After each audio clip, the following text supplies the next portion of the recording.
जो समाज सामूहिक तौर पे अपने एकता की मिसाल देता है, सरकारें उसकी चौखट पे माथा रगड़ के पूछती हैं, बताओ हमें क्या करना है।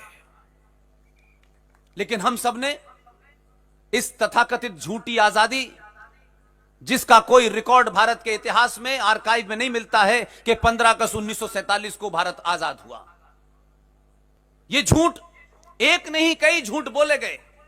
इसलिए आपके अंदर से पुरुषार्थ समाप्त हो गया और आपको लगा कि देश के राजनीतिक लोग जो हैं, यही दुनिया के ईमानदार और समझदार लोग हैं, यही बड़े बौद्धिक लोग हैं।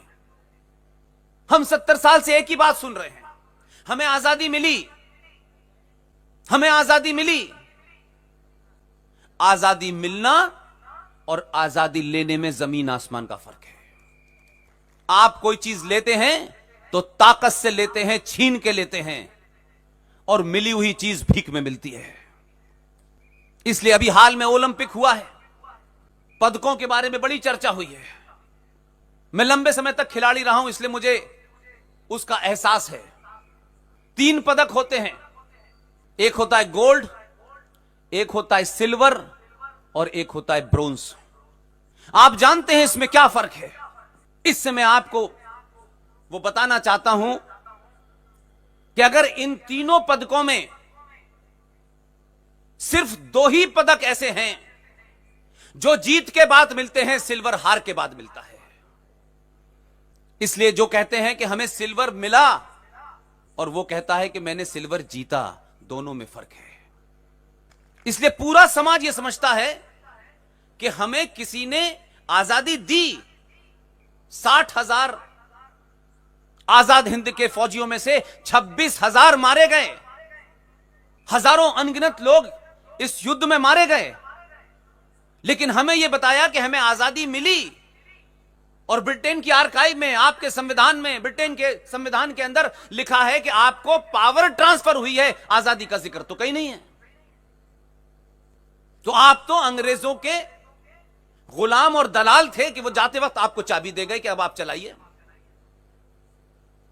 यह बात इस समाज में कभी चर्चा के विषय नहीं बने। भावनात्मक नारे लगा लगा करके पूरे समाज को एक ऐसा बना दिया है कि वो ये समझता है कि मैं कुछ नहीं करूंगा, सब कुछ सरकार करेगी, उसी की जिम्मेदारी है। ये किसी भी समाज के अंदर कुंठा भर देना, इंफिनिटी कॉम्प्लेक्स भर देना, फिर वो समाज कभी अपने उस पुरुषार्थ को नहीं जगा पाता है। वो दीनहीन समझता है अपने आप को। इसलिए हमने हमारे हीरो भी गलत चुने, क्योंकि हमें इस समाज को मूर्ख बना के रखना था, मानसिक तौर पे अपाहिज बना के रखना था। इसलिए आपके हीरो भी ऐसे मिले और उन्हीं के बारे में चर्चा हुई, उन्हीं का इतिहास पढ़ाया गया। ऐसे ऐसे लोगों को महान बताया गया कि उनकी शुरुआत करूं तो बहुत दूर तक बात जाएगी। भारत माता की जय, ये तो बड़ा नारा अच्छा लगता है। ये भारत माता है कौन, कहां है, क्या रूप है उसका? और 90 से 100 करोड़ सनातनी हिंदू जब भारत माता जय की बात करते हैं तो वो भारत माता कहां है? वो अफगानिस्तान में है, वो श्रीलंका में है, वो पाकिस्तान में है, वो बांग्लादेश में है। किस भारत माता की जय हो रही है? और भारत माता का नारा लगाने से भारत माता की जय हो रहा होता तो फिर आपके 10 टुकड़े न होते। पूरी दुनिया में जहां जहां अंग्रेजों ने रूल किया, जहां जहां उनकी सत्ताएं थी, उसमें सिर्फ एक बदनसीब देश था भारत, जिसके टुकड़े करके गए। कहीं और करने की हिम्मत नहीं हुई उनकी। फिर गाना बजाना शुरू कर दिया हमने, फिर ढोल पीटना शुरू कर दिया हमने। 21 लाख लोगों की लाशों पर मजहब के नाम पर यह देश बटा।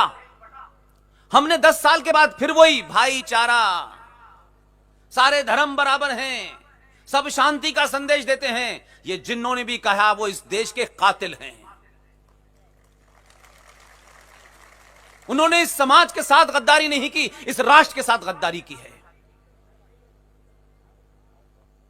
जो हमारे पास है शक्ति, मैं उस शक्ति का बोध कराता रहता हूं बार बार। इस देश के 90 से लेकर 100 करोड़ के बीच में जितने भी सनातनी हैं, जिस दिन भी 10 करोड़ सनातनी हिंदुओं को अपनी शक्ति का बोध हो गया, मैं मानता हूं सरकार आपकी चौखट पे नाक रगड़ेगी और आपसे कानून की मांग नहीं करेगी, आपके बगैर पूछे कानून बनाएगी। दिल्ली में एक रेप हो गया, कानून बनाइए। पॉपुलेशन कंट्रोल बढ़, कानून बनाइए। बंगाल में लोग मारे जा रहे हैं, कानून बनाइए। यह किसी भी कायर समाज की मानसिकता है कि आप भीख मांगते हैं कानून की। आज ये कानून बनाइए, आज वो कानून बनाइए। कानूनों से दुनिया में देश नहीं चलते। कानून वहीं चलता है जहां समाज सभ्य होता है, जहां आदर्श होता है। कानून तो रेड लाइट पे भी है, पुलिस कांस्टेबल पुलिस वाला भी है, तब भी तो अव्यवस्था फैली हुई है। पुलिस होने के बावजूद भी तो सब कुछ हो रहा है। इसलिए हम जड़ में नहीं जाना चाहते, क्योंकि उस लड़ाई को लड़ने में हमें आज का अपना कुछ सुख होना पड़ेगा। और यह बात मैं इसलिए कह रहा हूं आप लोगों से कि मोरवी के लोग 10 बजे अपना सुख छोड़कर यहां आए हैं। यह आसान बात नहीं है आज के दौर में। यह किसी नेता को खुश करने के लिए नहीं आया। एक एक आदमी यहां जो पहुंचा है, उसके मन में इन 70 सालों के बाद उसे इस बात का जवाब नहीं मिल रहा है। जहां से चले थे फिर दोबारा वहीं पहुंच गए और आज हमें नई पट्टी पढ़ाई जा रही है। सारे एक्सपेरिमेंट किए आपके ऊपर, क्योंकि आप ही खामोश थे। इसलिए जो सबसे निर्जीव होता है उसी पे डॉक्टर इंजेक्शन और दवा का एक्सपेरिमेंट करता है।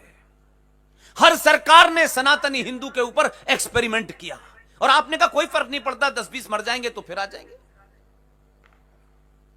जागृत समाज अपने समाज के किसी एक आदमी की हत्या पर पूरे देश में इतना शोर मचाता है कि यूएनओ भी हिल जाए, अमेरिका भी हिल जाए। और जिन्होंने हत्या की है 100 साल तक उनकी नस्लें ये सोचे कि दोबारा हत्या की तो हमें जड़ से खत्म कर देंगे। ये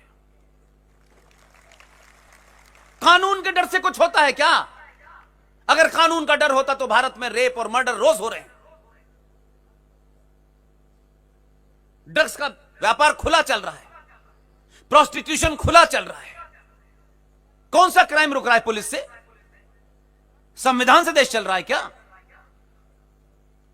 और जितने भी समाज रहते हैं, सिर्फ आप ही एकमात्र ऐसे समाज हैं जो मनगढ़ंत चीजों को भी सच मान लेते हैं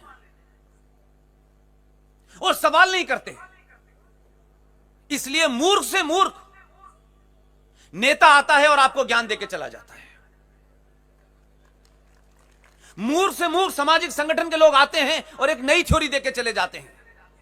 मैं मानता हूं कि 20 साल पहले शायद आपके पास इंफॉर्मेशन टेक्नोलॉजी ना होने के कारण आप काउंटर नहीं कर सकते थे, वेरीफाई नहीं कर सकते थे। आज आपके हाथ में संचार क्रांति का सबसे ताकतवर हथियार है। मैं अगर आपके सामने कोई बात तथ्यों से बिल्कुल परे कहूं, आप यहां बैठे बैठे तय कर लेंगे कि यह आदमी यह बात गलत कह रहा है।